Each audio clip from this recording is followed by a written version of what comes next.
Welcome to Reformed Thinking.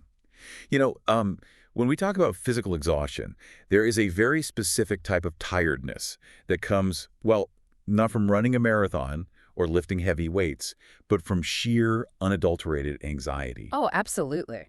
Yeah, I mean, picture yourself lying in bed at 2 in the morning. Your heart is racing. Your mind is playing through like a dozen worst-case scenarios. Right. And the ceiling of your bedroom feels like it is physically pressing down on your chest. Right, that classic fight or flight response. Spot on. Most of us know that visceral sensation of staring into the dark, completely unable to sleep because of some crisis at work, or maybe a crushing financial strain, or a bitter conflict with a friend. Cortisol is just flooding your system. Your jaw is clenched. You are exhausted, but your brain flat out refuses to shut down. So I want you to take that feeling and multiply it by 1,000. Oh, wow. Imagine you are not in your secure bedroom. Yeah. You are sleeping out in the dirt in a makeshift vulnerable camp. The crisis keeping you awake is that your own son has launched a hostile, highly organized military coup against you. Yeah, that is a terrifying mental picture. It is. The most trusted advisors you have relied on for decades have defected to his side. The entire nation has flipped its allegiance overnight, and a highly funded, well-fed army is actively hunting you down to execute you. In that scenario, sleep seems biologically impossible. It does seem completely impossible. I mean, from a physiological standpoint, your adrenaline would be entirely overriding your parasympathetic nervous system. Right. The flight or fight response would be maximizing your heart rate and your breathing, keeping your eyes dilated, your muscles tense. To close your eyes in that environment, let alone fall asleep, would require a level of internal stillness that, well, it defies normal human biology. For sure. And yet, that specific terrifying scenario is the historical backdrop for the text we are looking at today.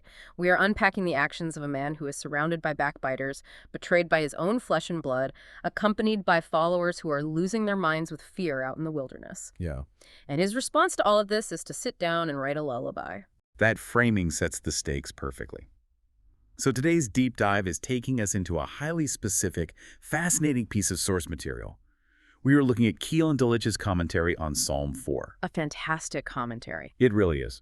Our mission for you, the listener, is to unpack this ancient evening hymn written by King David. It is a text where he stands completely unmoved by the aristocratic plot closing in on him. Yeah.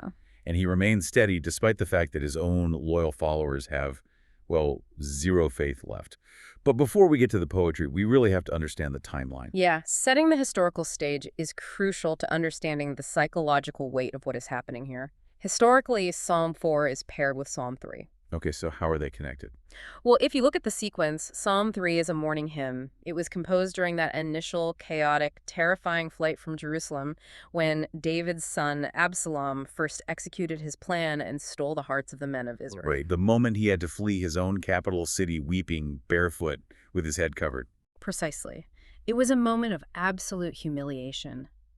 Psalm 4 follows as the evening hymn from that exact same agonizing period. The chronological relationship is fascinating because, the text itself gives us internal clues. Like what kind of clues? In Psalm 4, David asks his enemies, how long? Which indicates some time has passed since the initial shock of the rebellion. The dust has settled a bit, and the long, grueling reality of exile is really setting in. He is also addressing the feeble faith as own men, which shows the fatigue of running for their lives is beginning to break their spirits. Structurally, both of these hymns uniquely incorporate the direct quoted words of other people. Oh, right, the many say formula. Yes, they both use that formula, pulling the rumors, the propaganda, and the despair of the crowd right into the middle of his personal prayer. I love that detail. He isn't praying in a vacuum, He is dragging the terrifying headlines of the day right into his conversation with God. He really is. But let's pause here. Before we can even get to the incredible peace David exhibits in the face of those rumors, we're immediately stalked by a massive linguistic puzzle right at the top of the page. Oh, the superscription. Yeah. The very first word of the hymn contains instructions that have baffled translators for centuries. Keil and Delitzsch spend a significant amount of time deciphering the superscript, specifically the ancient Hebrew word Lamnatzeach. It is a phenomenal statistical puzzle. This specific word, Lamnatzeach, appears 55 times in the Psalter. 55 times. That is a lot. It is. And the commentary breaks down the numerical distribution quite precisely, showing it occurs 19 times in Book 1, 25 times in Book 2, 8 times in Book 3, and 3 times in Book 4. Okay. What makes this distribution so intriguing is who these psalms actually belong to. Oh. Out of those 55 instances, only 2 are entirely anonymous, Psalms 66 and 67. And the rest? The rest are attached to the absolute heavyweights of Israel's musical history. 39 belong to David, 9 to the Koranites, and 5 to Asaph. Another crucial data point is that 30 of these specific psalms are Elohimic. Wait, for a listener who might not be familiar with that term, Elohimic simply means those specific psalms primarily use the name Elohim for God rather than Yahweh, correct? Spot on. It denotes a specific collection and theological focus within the Psalter. And structurally, Lamnatzeach is almost always the very first word you read when you start the song. Were there any exceptions? Just one. The only exception is Psalm 88, which actually combines 2 different inscriptions, making it a rare outlier. So we have this highly specific, frequently used word sitting at the top of these ancient songs, acting as a gatekeeper. For hundreds of years, the traditional translation has leaned in one particular direction. If you look at Martin Luther, he translated this word as bandmaster or director. He used the Latin phrase, quem nostissimus den Kapellenmeister, which refers to the person who orders and governs the song for a choir or an orchestra. Yeah, that was the standard German view for a long time. But the Greek Septuagint took a totally different route centuries earlier, right?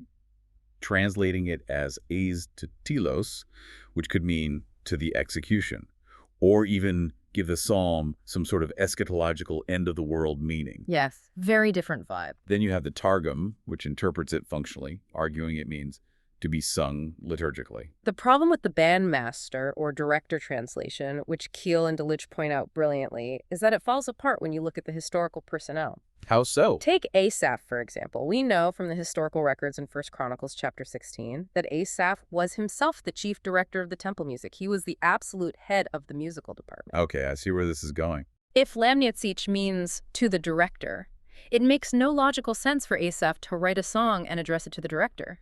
Why would the chief director write a musical memo and address it to the chief director?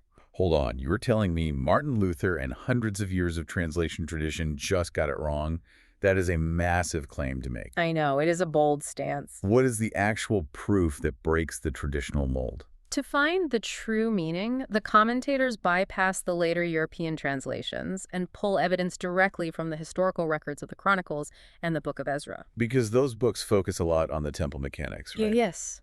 Those books focus intensely on the antiquarian lore and the daily mechanics of the temple service. The root of our mystery word is Natsek. Initially, this root carries the concept of shining.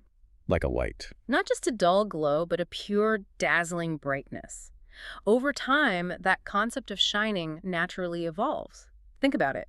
If a fire shines brighter than everything around it, it overtakes the darkness. It dominates the room. Oh, that makes sense. From there, the concept moves to uninterrupted continuance and then to superiority and excellence. We see this linguistic evolution in other places, like the Book of Daniel or 1 Corinthians, where the idea of superiority is central. Therefore, a Lamnatzeach is someone who demonstrates eminent ability in a specific department. They are outshining the others through their sheer skill. I see the logic there. It is less about an administrative job title, like someone holding a clipboard, and more about a description of musical mastery. It is about function and skill. That is precisely it. The key to unlocking this is found in 1 Chronicles chapter 15, which details the musical hierarchy of the temple in exhaustive detail. What does it say? The text explains that the 3 main directors of the temple music, Heman, Asaph, and Ethan, were tasked with using cymbals. Their specific job was to sound aloud to keep the time and govern the massive group of singers. Okay, so they are the rhythm section. Yes. But underneath them, there were 8 other high-ranking musicians playing nablas and 6 others playing citherns. The text specifically says these cithern players were there to natsek. They were there to take the lead in the playing. Here's an analogy for anyone who has ever played in an orchestra or a band. If you look at a modern symphony, the conductor at the front is keeping the overall time, much like those 3 main directors with their cymbals in ancient Israel. Right. They provide the rhythmic structure. But the conductor isn't producing the melody.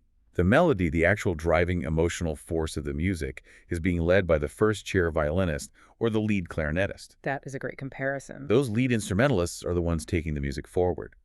So when David writes Lamnatzeach at the top of his psalm, he is addressing the master of song, the highly skilled instrumentalist who arranges the choristers and takes the melodic lead. It defines the psalm as a piece requiring specific high-level musical accompaniment. And the word right next to it confirms that theory perfectly. The companion word is Binginoth. What does that mean? Some earlier scholars tried to argue that this just meant a generic piece of music, but the linguistic evidence says otherwise. The root here is niggin, which literally means to touch the strings, to make physical contact with a stringed instrument. Oh, wow. Therefore, Binginoth translates to with an accompaniment of stringed instruments. So the entire superscription is a highly technical note.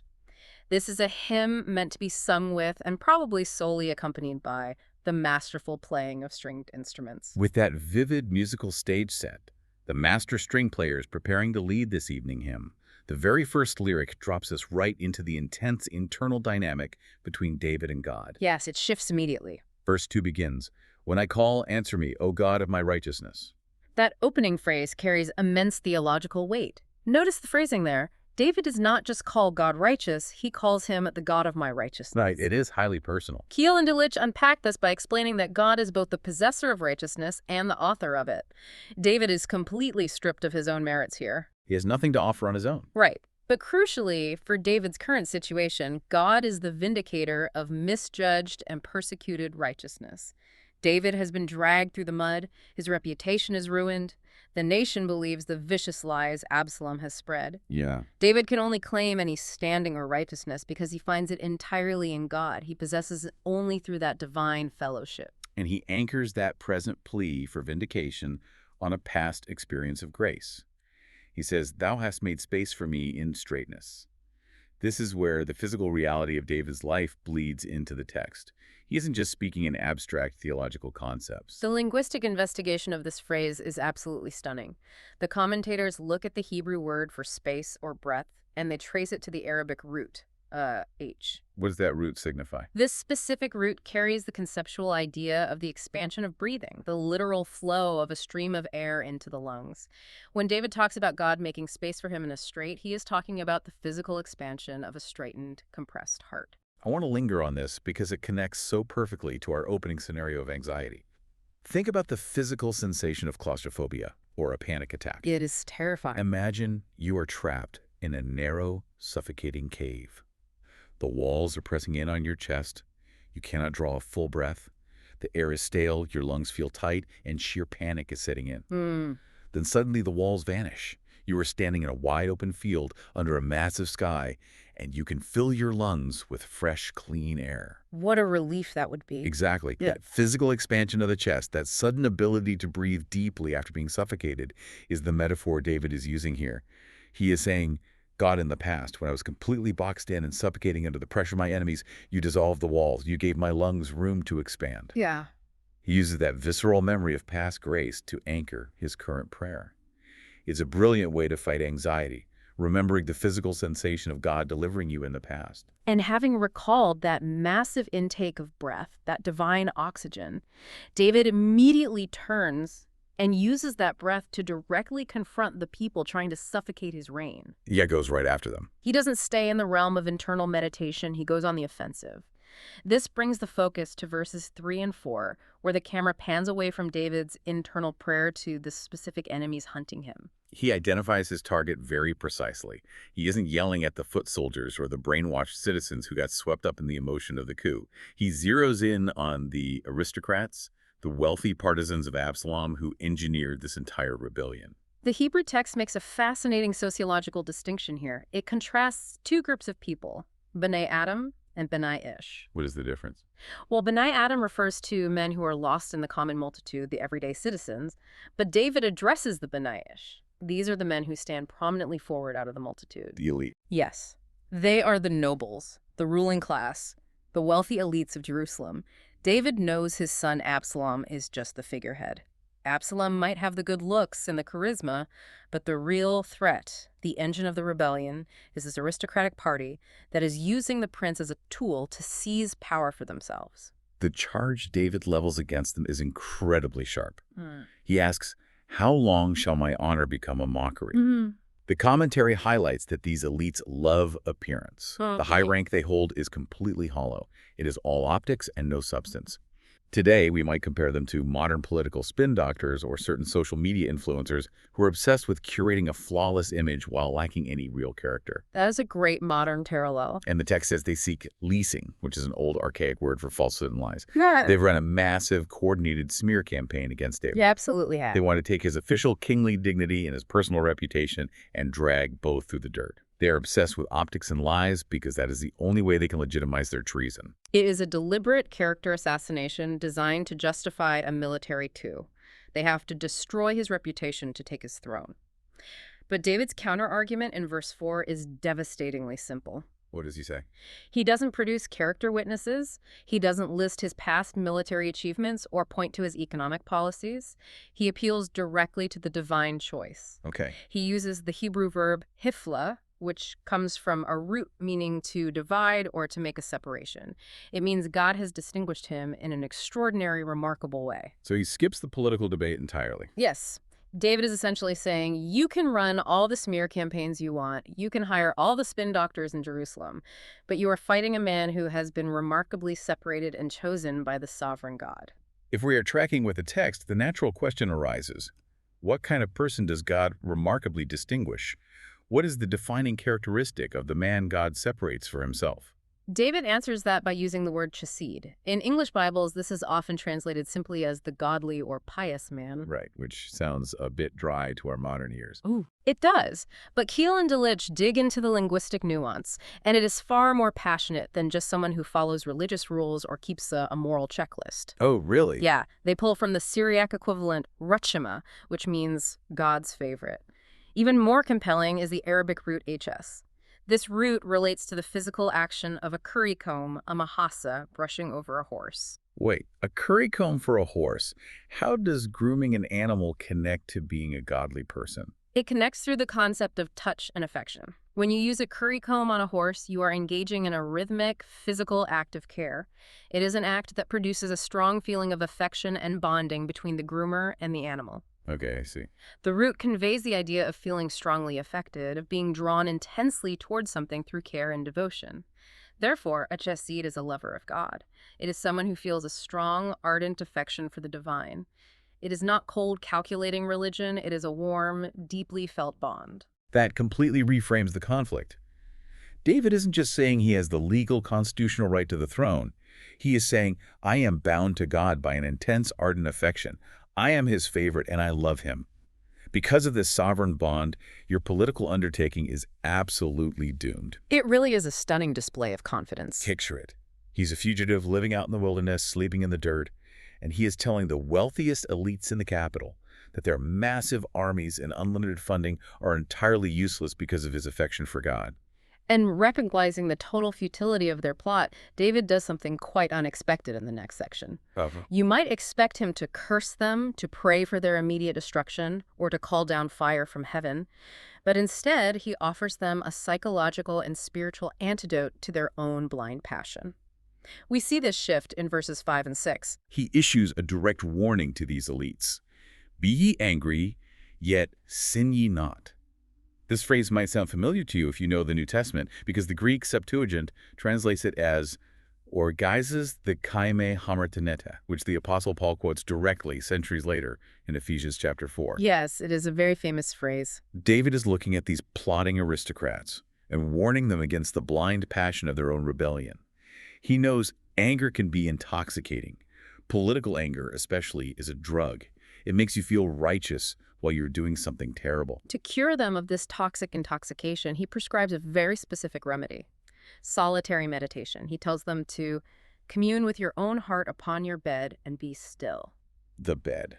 That is an interesting place to send them. The bed here is not just a piece of furniture for sleeping. It points to a specific condition of mind. It is a place free from the echo chamber of their political meetings, free from the flattery of their sycophants, and free from the noise of the city. Yeah. The bed in the dark is the altar of conscience. The commentary brings in a brilliant philosophical connection from Haman, an 18th century philosopher. What did Damien say? Haman observed that the Spirit of God often disguises itself as our own voice, allowing us to see his counsel well up out of our own stony hearts. David wants them to lie in the dark in total silence and actually listen to their own conscience before they cross a line they cannot uncross. I want to focus on the word for be still here because it is so evocative. The Hebrew word is damam. It doesn't just mean a general lack of noise. No, not at all. Damam literally derives from the physical sound of a closed mouth checking discourse. It is the active, intentional suppression of speech. Think of someone pressing their lips tightly together to stop themselves from talking. Wow. David is telling these smooth-talking politicians, these masters of spin, to shut their mouths, to stop weaving lies, and to sit in the crushing silence of their own guilt. He knows that as long as they keep talking, they can justify their treason. But in silence, the reality of what they are doing to God's anointed king will terrify them. He doesn't let them off the hook with just silence either. He goes after their religious hypocrisy. Even though David, the true king, is a fugitive, the daily operations in Jerusalem haven't stopped. Right, the temple is still running. The priests are still there. Yeah. The morning and evening sacrifices in the sanctuary are still happening. These high society rebels are likely going to the temple, slaughtering animals, and pretending everything is fine between them and God. David calls them out.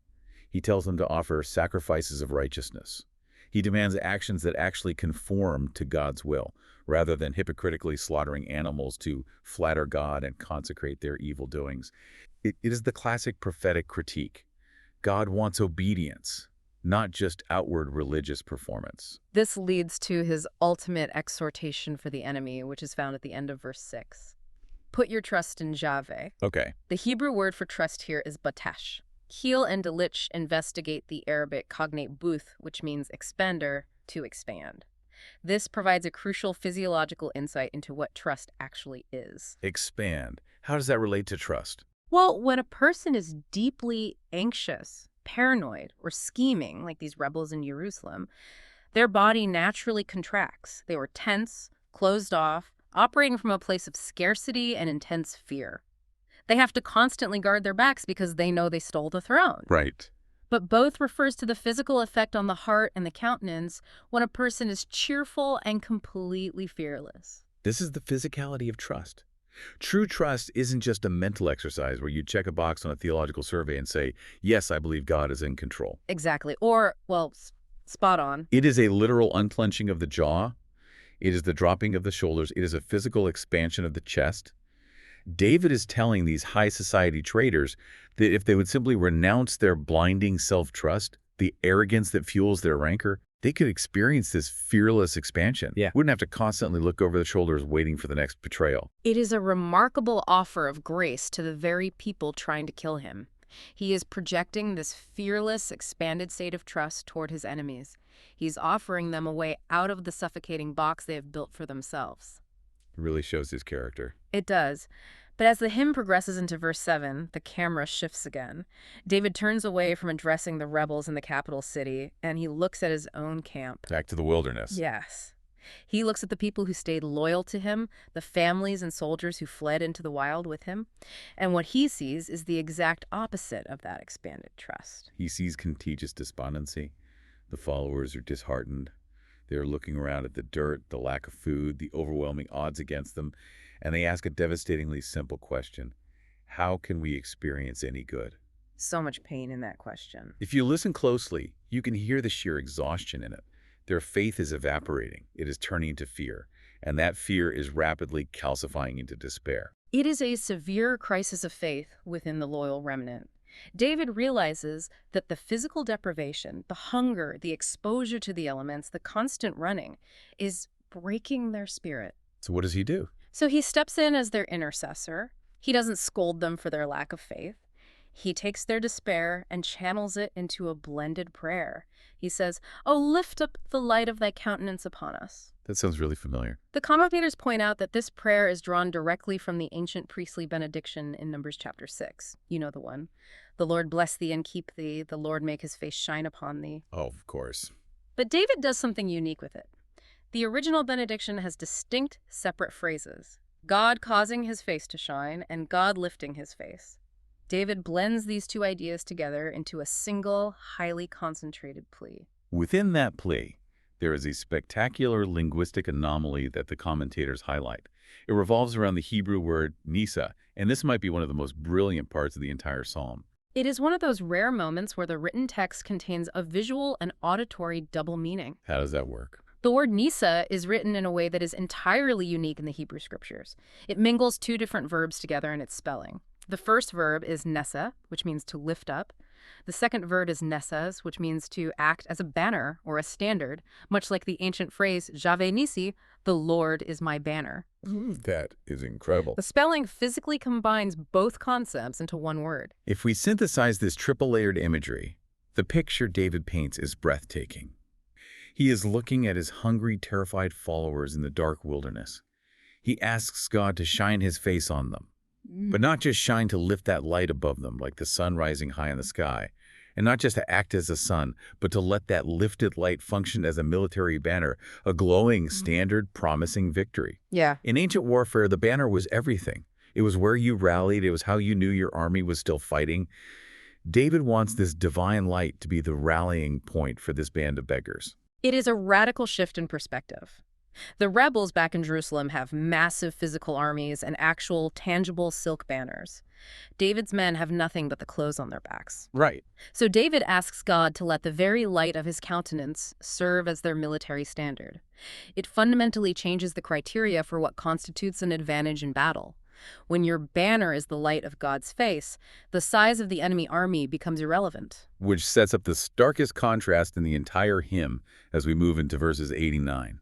We move from the rallying banner of light to an intense economic reality check. Let's talk about the geography and the season. Yes, let's set the scene geographically at Mahanaim, the city east of the Jordan River where David and his men have fled. The commentators suggest, based on the agricultural markers in the text, that it is likely the time of the Feast of Tabernacles. The harvest and the vintage are over, the crops are in. The timing is critical to understanding the contrast. Absalom and his aristocratic followers sitting in Jerusalem have access to massive, freshly harvested stores of corn and new wine. They are completely set. They have an overwhelming economic and logistical reserve. They can outlast any siege, they can feed their armies indefinitely, pay their soldiers, and throw lavish banquets to celebrate their new power. And David. Meanwhile, David and his followers are out in the hostile countryside.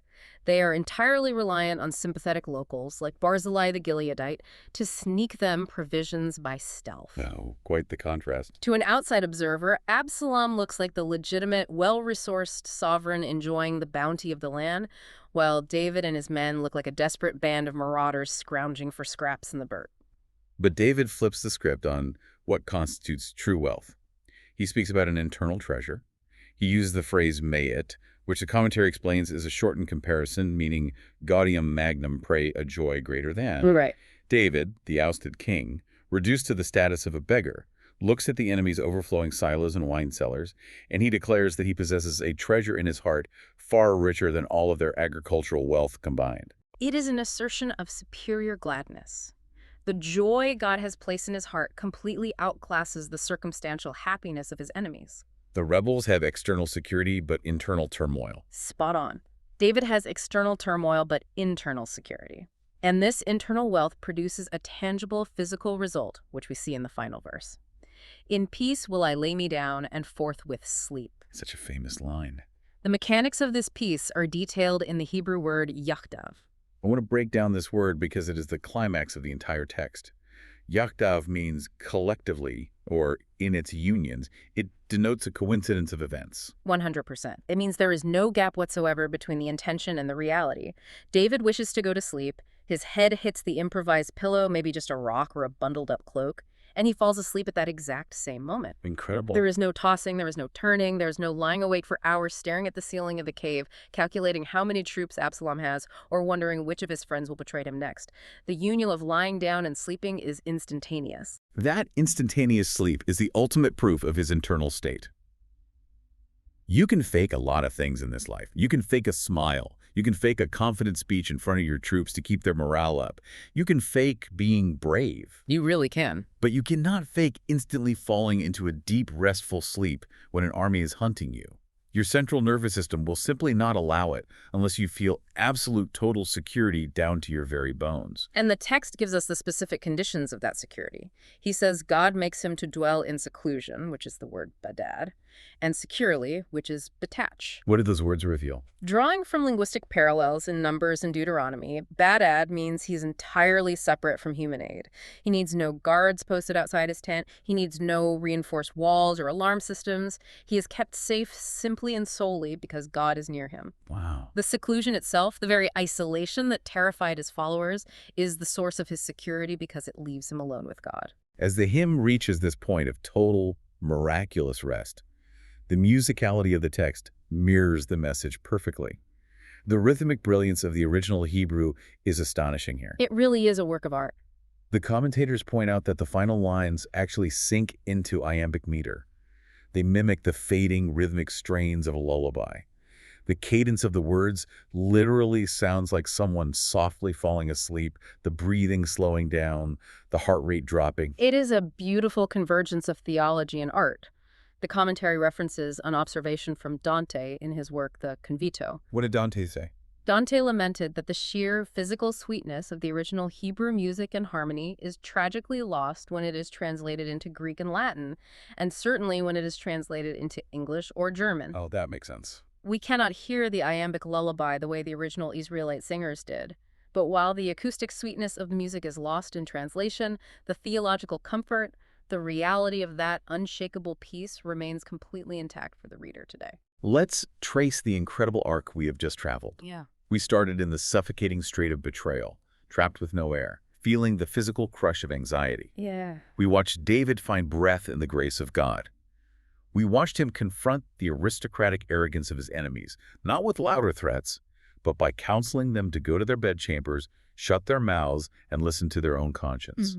We saw him look at his own starving, despairing camp and pray for a glowing, divine banner to rally around in the dark.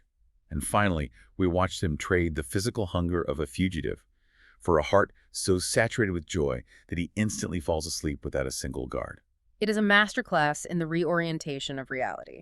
He takes the tangible threats, the armies, the lies, the lack of food, and subjects them to a higher reality. He subjects the physical danger to the spiritual reality of his remarkable distinction by God. Which leaves us with a highly provocative thought to consider. Think back to that opening image we discussed. Lying awake, staring at the ceiling, consumed by anxiety over your job, your relationships, or your finances. Consider the stark contrast between the external abundance of Absalom's rebels and the internal treasure of the ousted king. We all build our security on our own versions of corn and wine, our bank accounts, our professional reputations, our social networks. We think those things will let us sleep at night. They rarely do. But when those external resources dry up, when the silos are empty and the people you trusted turn on you, what internal banners do you rally around in the dark to find that kind of sleep? Thank you for joining us on this deep dive on Reformed thinking.